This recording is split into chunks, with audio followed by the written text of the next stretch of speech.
Hello everyone, Silent here and welcome back to another Minecraft tutorial. Today I'll be showing you how to build 5 simple redstone circuits for your Minecraft worlds. These circuits will help you with your farms, your contraptions, and pretty much anything technical that you got going on. These are some must-know circuits and they're going to be incredibly useful to you in all kinds of situations. I'll be showing you how to build them, I'll be explaining how they work so that you understand them, and I'll also be giving you some demonstrations and some examples of when and where to use them as well. It's worth mentioning that these circuits work on Bedrock and Java Edition. They are pretty much universal Minecraft builds just because of how simple they are. These are all circuits that I use an absolute ton in my tutorials, and if you pay attention, then you'll probably recognize quite a few of these, and they are seriously just so useful. Let's start off with the basic and ultra reliable repeater clock. I've literally never had this thing fail on me or break for anyone that I know. It is extremely cheap and it's very customizable as well. As you can see, you can make it faster or slower. You can make it very slow by expanding the system, and I believe that this is by far the most reliable clock on all of Bedrock Edition. The functionality of this is incredibly simple. The redstone torch generates a signal which travels up and gets delayed by the repeater, that then travels back down and turns the redstone torch off, so then the entire system is off until the redstone torch turns back on, and you can adjust how often this happens by adjusting the delay on the repeaters. And you can also use this one to get very precise timings as well, since we can adjust the repeaters so finely.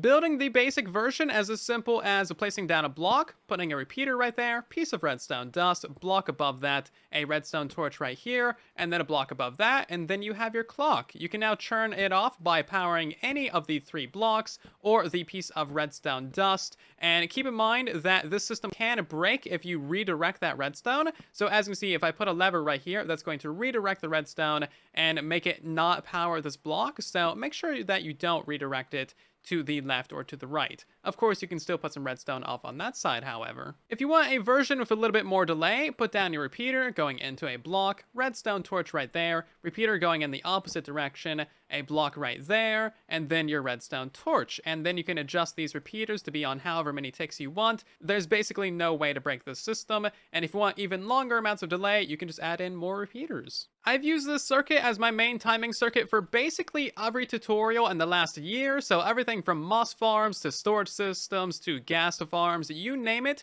this tiny little circuit is incredibly useful. Moving on to number 2, we have the pulse extender. These things are also incredibly useful in a variety of situations.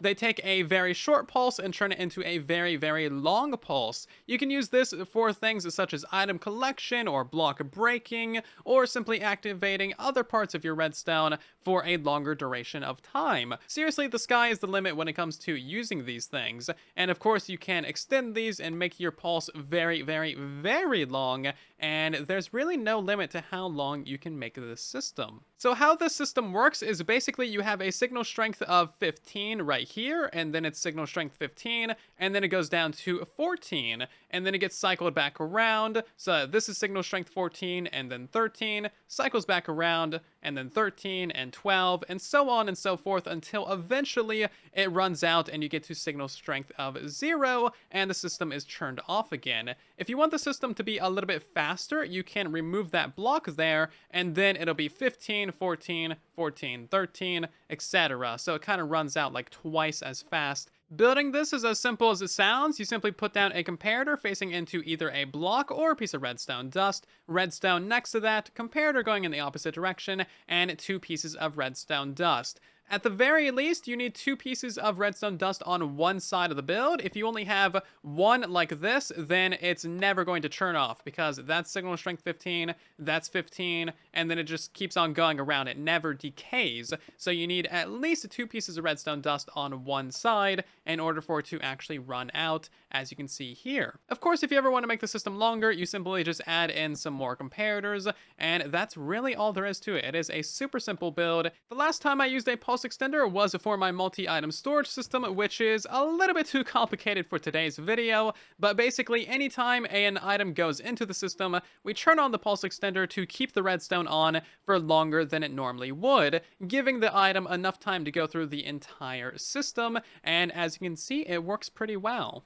And next up, we have the hopper counter. This is an incredibly basic circuit that can be expanded and customized to count however many times you want, basically. So this system will count 6 times, and then the output will turn on. So we need to flick this fence gate 6 times, and then our comparator will turn back on. As you can see there, we now get an output through our system. This one works really easily as well. Basically, we just have a ring of hoppers, all of which are pointing into each other, and then all of these are powered. When the hoppers are powered, they cannot move any items or collect any items. So as you can see, we can put some items on top of here, and we can also put some items inside of here, and those items are not going anywhere. Basically, this hopper is turned off.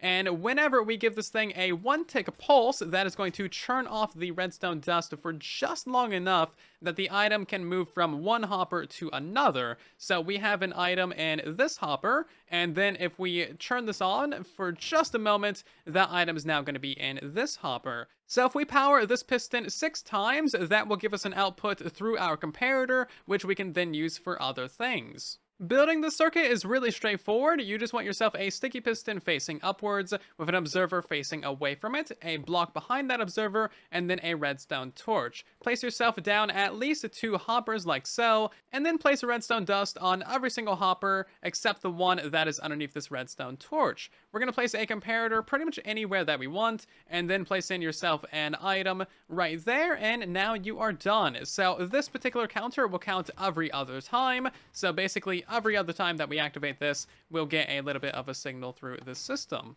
If you want to expand this system, it's incredibly simple. You basically just put more hoppers into the ring. As many hoppers as you put is how many times you will need to activate the system in order for you to get an output through your comparator. So this is now a 6 counter, and if you want to get odd numbers, then simply remove one of the redstone dust, and now it is a 5 counter. I recently used this on my moss farm to control how often we bone meal, so we basically break all of the blocks of moss 4 times, and then we bone meal yet again. That way we don't waste any bone meal with this design, and all of that is controlled by this one little hopper counter down here at the bottom. And next up, we got the good old minecart unloader. Basically, you're gonna want one of these for any type of farm where you got items on the ground that you need to pick up reliably and quickly for a pretty low cost. Basically, the hopper minecart's gonna pick up any items in its path. It's gonna ride along the rail until it gets to this hopper. The comparator will detect items in that hopper and turn off the powered rail, stopping the minecart in its place.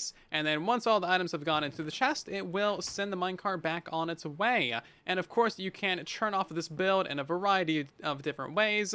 And this is a very, very customizable circuit. If you want to learn how to build like 10 different versions of this with various different inputs, outputs, speeds, and reliabilities, then check out the tutorial in the upper right. That is kind of like the ultimate tutorial for minecart unloaders. I've used hopper minecart unloaders like this one right here on everything from moss farms to crop farms, sugarcane and bamboo farms, all the way to enderman farms.